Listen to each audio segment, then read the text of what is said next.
5,000पुरतं तरी काम करतोस का? मग कोण खायला करतं प्यायला काम? देतो ना, याचे उपकार मान. दादा घरातले काम करतो, मी बाहेरचे काम करतो. नुसतं उपकार करताय का? ऐक ना, माझ्या दृष्टीने ना हा बरचसं काम करतो. जे आपल्या घरामध्ये जे धान्य येतं ना, तो हा पिकवतो म्हणून येतो. जी शेतीची 4 बाया कामाला पण लावल्यात, विसरू नकोस.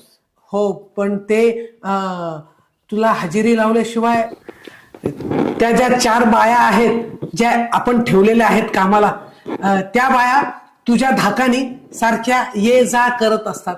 तुला म्हणायचंय का यातून नक्की?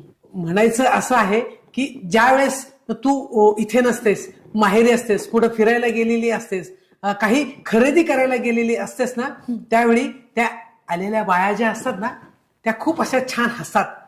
त्या तुझ्या धाकामुळं सारख्या ये जा करत असतात.